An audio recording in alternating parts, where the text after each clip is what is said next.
In the wake of 9/11, America was gripped by fear and uncertainty, worried about what other horrors might follow. Less than a month later, anthrax began arriving in the mail with messages warning this was the terrorists' next big move. Sweet Jesus, if they'd gone from airliner kamikazes to biological warfare, what was next? Sarin bombs in packed stadiums? Nukes? Where would it end? Apparently it already had. The next threat was explosive shoes on airliners in December. Anyone remember or read about this guy? Richard Reed was given a pair of shoes filled with plastic explosive and a fuse that he ruined by sweating all over it. So no matter how hard he tried to light it, nothing happened.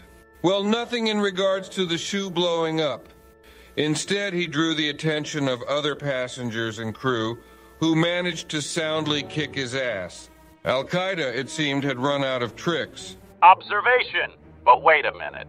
Airliners, anthrax, and then Adidas on airliners.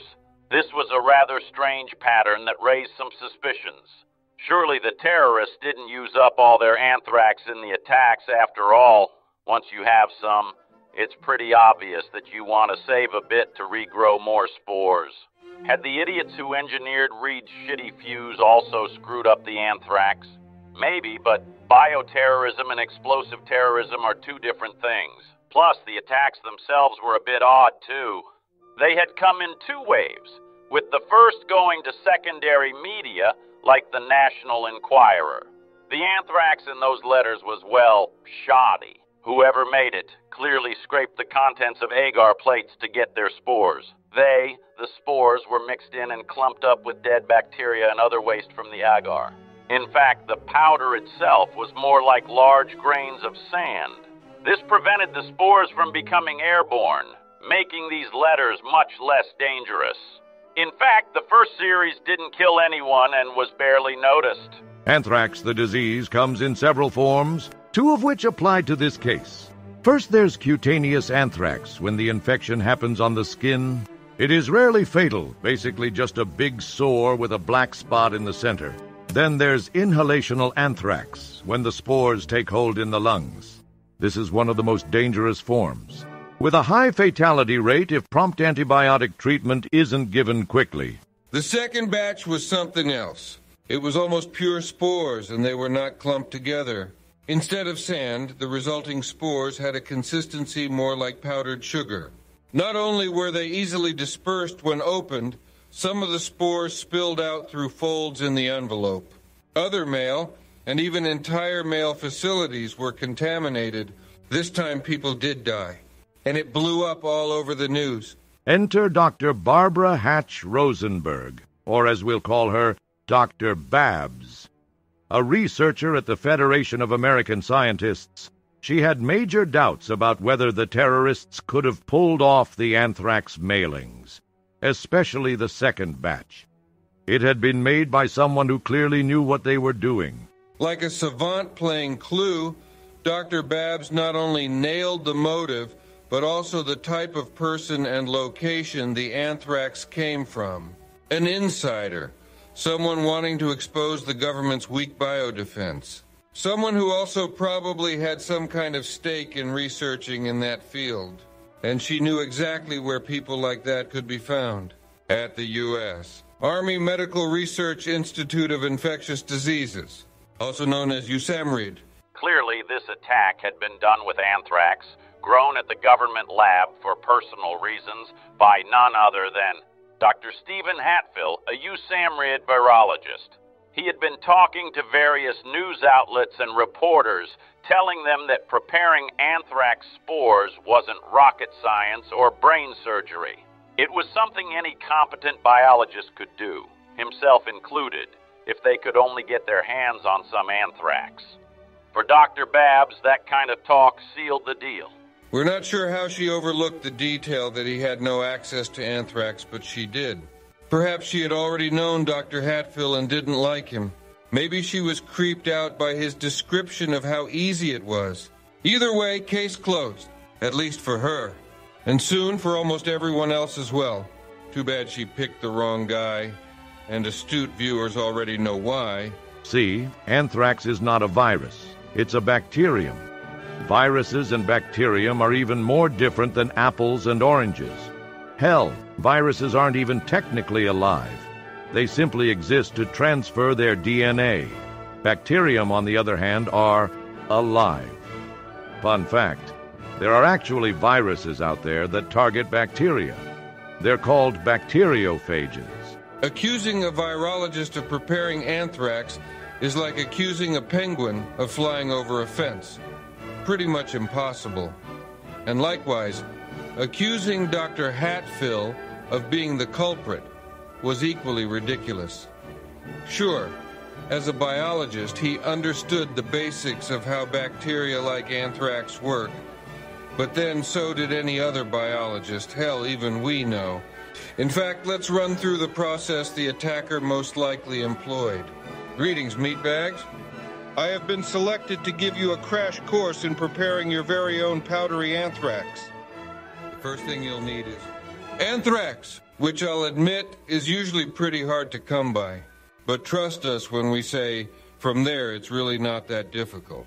Other important items include test tubes, a centrifuge, something to scrape stuff out of a test tube, agar plates, and other minor lab tools. Under ideal circumstances, one would want access to a vacuum dryer. They are exceptionally good at getting every drop of moisture out of something. Like, say, a bunch of anthrax spores just removed from a solution. Don't have access to one of those in your lab? Fear not, a freeze dryer and some creativity will do the trick. The first thing you'll want to do is dab some of your anthrax right onto one of the agar plates. In this case, the attacker used blood agar, so will we. The agar is full of stuff bacterium love, food. With the right kick, they can be made to release spores. At this point, it's a waiting game. The plates are put in a safe spot and the anthrax does its thing. After a while, visible colonies of anthrax become apparent. This is pay dirt. Using a tool, one simply scrapes the colonies off the plate and into a test tube. All that needs to be done is to separate the spores from the rest of the garbage, which is what the centrifuge is for. Inside the test tubes are spun around very, very quickly. The lightest things in the test tube solution, the spores, accumulate at the top. So when the tube is ready to be harvested, it kind of looks like one of those old layer Jell-O deals. There's always room for it, you know. You want the very tippity top layer of stuff. So you'll need to have steady hands. Once you've done that a few hundred times, you'll end up with a sludge of moist spores. If one just lets them air dry, not all the moisture will be removed. Thus, you'll end up with chunky clumps, which is precisely what the first batch of anthrax letters were. And not only that, whoever harvested them also managed to get a lot of dead bacterium and agar debris mixed in. But you don't want that crap. You want dry spores that need the slightest touch to get airborne and into people's lungs. So we recommend, as said at the beginning, a vacuum dryer. However, maybe your lab is like the one at USAMRIID, no vacuum dryer. All they had were freeze dryers. Well, don't despair. With some ingenuity, they can work almost just as well as a vacuum dryer. One need only to run the spores through a couple or few times. After each run, some minor brushing to expose wet areas hidden near the bottom, and pretty soon you'll be saying, "Who needs a damn vacuum dryer?" Thus ensuring all moisture is removed. Moreover, there are other ways one can help the spores get super dry. Mix in some desiccant pellets like one finds packed with pills, a few passes through the freeze dryer, and you've got yourself some pretty powdery anthrax spores. Don't worry, they're tough little bastards. The cold won't hurt them. From there, it's just a matter of dumping the powder into some envelopes and letting the mail take care of the rest. Oh, and don't forget to take your antibiotics. You just handled anthrax. All in all, Dr. Hatfill was right when he said this isn't rocket science. It's not. Theoretically, one could make the first batch in a bathroom or kitchen. As long as there was a centrifuge to isolate the spores and tools to get them, it could be done anywhere. Almost anywhere. Back to Dr. Babs. She knew she couldn't outright say Hatfill's name, She just sort of made general statements like, you know, the attacks probably benefited somebody's research there at USAMRIID. And in February of 2002, she made sure to rake the FBI over the coals for dragging their feet on declaring a suspect. Never mind that the FBI had zero experience with biological weapons. Their labs were set up to analyze typical evidence like tires, bullets, and fibers, not bioweapons. Things got worse for Dr. Hatfill in mid-2002. Nicholas Kristof, a columnist at the New York Times, entered the scene. He started talking about his personal suspect, Dr. Z, who shared a suspicious amount in common with Hatfill. In fact, they shared everything in common. Kristof later admitted that Hatfill was indeed Dr. Z. When experts and the media get together, things get done. Very soon, the FBI had a bunch of questions for Dr. Hatfill. It must have been baffling when they didn't accept his protests of, "I don't have access to anthrax," as a good enough reason to look elsewhere. Sure, anthrax spores are out there in nature. Harvesting them is not easy. One can pick through dirt to possibly find some, which is an exercise in finding a piece of glitter in a silo full of hay. There's also ways to distill it from sick animals, but again, that is really hard. If it was easy, we'd see a lot more anthrax attacks. So clearly whoever did it had access to lab-grown spores, and that wasn't Dr. Hatfill. Life for Dr. Hatfill became a nightmare. Somehow even people at USAMRIID seemed to agree with the FBI and media.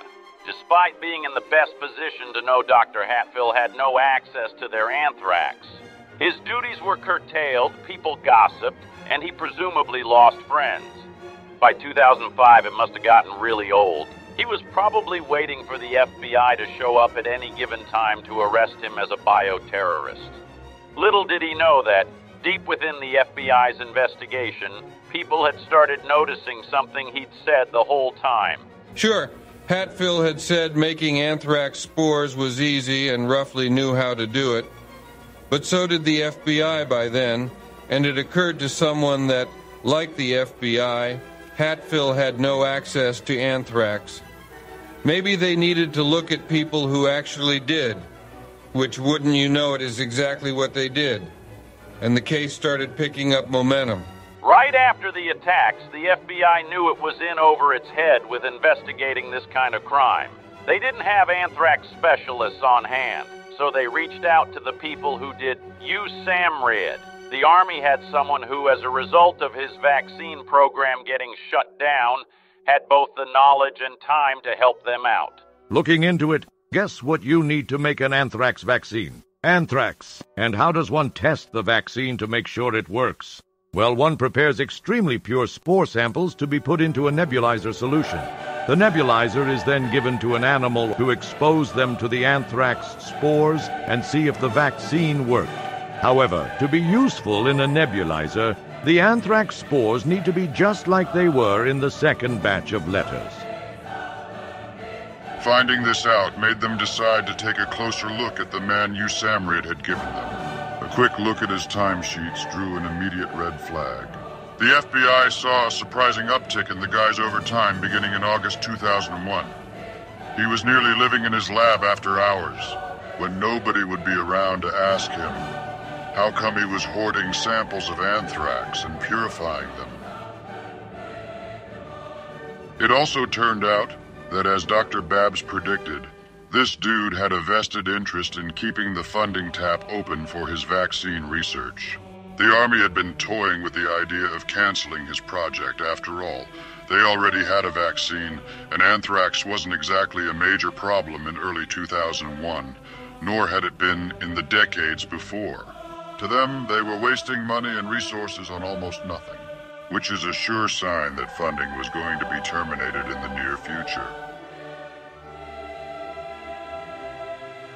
This man's name was Dr. Bruce Edwards Ivins, an expert on anthrax, an above-average biologist, and a family guy who loved playing music for his church. Dr. Ivins was the picture of your average, really nice guy. He volunteered, he supported Team USAMRIID on the softball diamond, and his co-workers loved him. In short, at first look, he was the exact opposite of what one would expect the anthrax mailer to look like. Just under the surface, however, were dark secrets that he was having trouble keeping hidden. First, let's just say that Dr. Ivins was complicated. Going back to his college days, he started doing things that would have shocked those who knew him. He was willing to go so far out of his way to get what he wanted that later it would seem almost like a no-brainer that he was behind the attacks, which also required a lot of going out of his way. But we aren't there yet. Let's look at an example of the lengths he'd go when he was rejected by a potential sweetheart. Back in college, he had a thing for a woman named Linda, fake name. Cupid struck Bruce square in the heart, but missed Linda by a mile. Like some nice guys do, he took her rejection in stride. He remained her friend, but also began obsessively stalking her sorority, Kappa Kappa Gamma.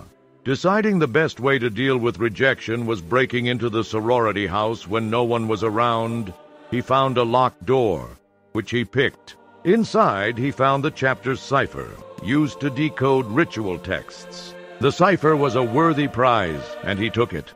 However, the prize later seemed worthless without something to decode, which wasn't a major problem for young Bruce. He simply drove to another college with a KKG chapter, broke in, and stole their ritual book. At last, he could find all the secrets of Kappa Kappa Gamma. But then, what would he do with them? Always a man with a plan, Bruce decided to pull a troll move. If they wanted to keep this stuff so secret, he'd screw them over by offering both the cipher and ritual book to the general public for free. He placed ads in Mother Jones and Rolling Stone offering as much. But if you think he was done with KKG, you're way off course. Bruce could let Linda go eventually, but the Kappas had drawn his ire. For decades he targeted them. He even researched KKG chapters at the Library of Congress. Then with the advent of Wikipedia, he had a new outlet for trolling. It was on Wikipedia where our meatbag Doug actually encountered him. Sometime in late 2006, Doug, a fan of military history, stumbled upon an article full of Scientology myths about L, Ron Hubbard's career in the Navy. Trying to correct it, our meatbag discovered that Scientologists will go to great lengths to keep the truth about Hubbard out of the public eye. Thus, Doug found himself on the dispute board often. There he noticed a guy named Jimmy Flathead was being mentioned fairly regularly as a troll targeting KKG pages. He'd post untrue, unflattering edits. When they were removed, Jimmy would put them right back up and then add more falsehoods. Little did anyone know Jimmy Flathead was Dr. Bruce Edwards Ivins. And by then, he was already a killer. For his part, Doug thought the trolling was funny, but also had an uneasy feeling. What kind of a weirdo targets a sorority? Did some chick reject him? If so, that seemed like a really creepy way to get revenge. A petty one, too. Anyway, not long after, Jimmy Flathead stopped editing KKG pages. Maybe he finally accomplished whatever he was trying to do, Doug thought, and moved on with his life. Meanwhile, it turned out Dr. Ivins had big problems that kept him from having time to worry about an old obsession. Around the time he was noticed on Wikipedia, he was dealing with appearing before a, as he put it, particularly accusatory grand jury. So, between the FBI and federal prosecutors, old Bruce had his balls in a vice. Amazing the difference opportunity makes in a case. Dr. Hatfield's never got off the ground. Dr. Bruce, RMR 1029. Ivins had it in spades. They talked to co-workers in other departments who had also been through Ivins' lab and learned Bruce Ivins was a slob, at least when it came to getting rid of used plates of anthrax. One person said he saw plates that were entirely grown over with anthrax colonies. All of a sudden, Dr. Hatfield was off the hook. The FBI didn't mention that to him, though, lest they spook their new, better suspect. When the FBI dug into Ivan's past, they uncovered his lifelong struggles with mental health issues. He harbored dark, homicidal thoughts sometimes, thoughts he'd shared with therapists, at least one of which stopped treating him because she was so creeped out. Ivins didn't help himself much either. As the FBI got more into his life, he became more and more unglued. The best he could do, when asked about if he mailed the anthrax letters, was saying things like, "I don't remember doing that," or "I just don't have it in me to kill someone." Meanwhile, the feds had psychiatric reports talking about how he thought of murdering people to put them out of their misery. Quite the dichotomy. And to be fair, maybe he hadn't meant for anyone to die. A really unusual feature of the letters that came with the spores was that many of them straight up said what it was and how to keep from dying. We have this anthrax and take penicillin now are not what one would expect from the same people who crashed airplanes without giving people a chance to escape. When he created the second lethal batch, it's harder to give him the benefit of a doubt on his intentions. The lethal batch, was almost exactly what someone trying to kill a lot of people would make. Another fact about the attacks, spores from the second mailing were found in a public mailbox in Trenton, New Jersey. Can you guess what was within a mile of that mailbox? If you said a KKG chapter, you're right on the money. It looks like Dr. Ivins managed to include his classic obsession in the plan. A fun side fact. These spores weren't weaponized like battlefield-grade anthrax, which is treated with chemicals to resist the elements and decontamination efforts. The silicon detected was a natural byproduct of spore production, not an enhancement. So why did he do it? To save his anthrax vaccine? He knew he could make a better vaccine, with enough time and money. Two things he was running out of. His only hope seemed to be staging something to make the Army see that his program was necessary, and anthrax was a bigger threat than they had thought. Not only did he have a financial motivation to get the vaccine done, he had an even stronger reason resting with his ego. You see, Bruce Ivins was put on this planet to cure major diseases like anthrax.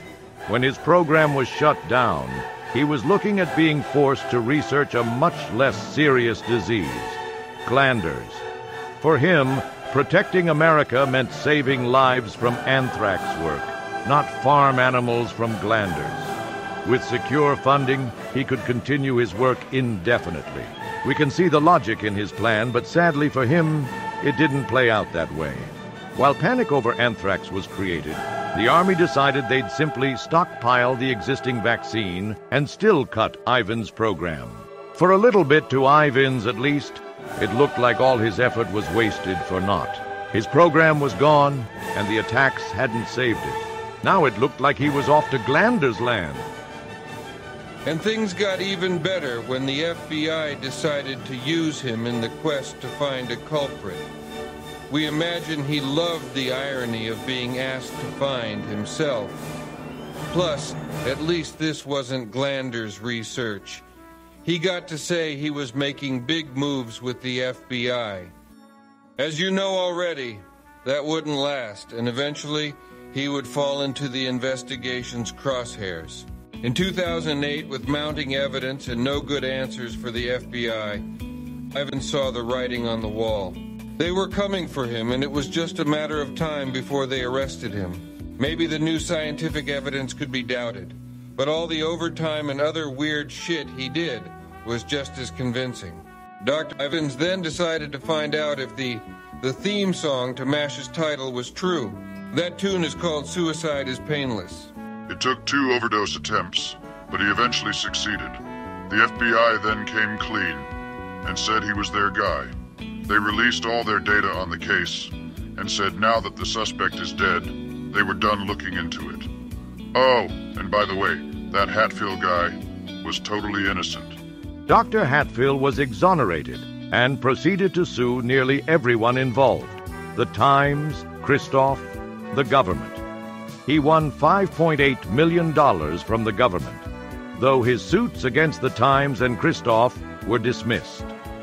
Christoph apologized to Hatfield, who gave no response at all. A pretty clear, go fuck yourself if we've ever heard one. Some of Ivan's colleagues still doubt his guilt, questioning the science, yet they overlook all other evidence. Over time, the lab neglect, the motive. No one else had his access, drive, or obsession. A man who'd drive hundreds of miles to steal a book for his ego would certainly go much further to help his career, which his ego was built upon, especially if it was in jeopardy. And there you have it. The story of how one man's quest to save his job ended up costing 5 innocent lives, millions of dollars, thousands of hours of work, and another man his reputation for a long time. How his goal was still not achieved, and the self-deletion that came when his efforts to hide in plain sight were foiled. Oh, how the FBI seriously looked at a man with no access to the anthrax used, spurred on by an expert and the media, and that despite a mountain of circumstantial yet solid evidence, people refused to believe the FBI got it right the second time. Talk about a clusterfuck. Anyway, thank you for watching this. We have a few other detailed video ideas to release over time. For now, back to the grind of reporting on You-Know-Who.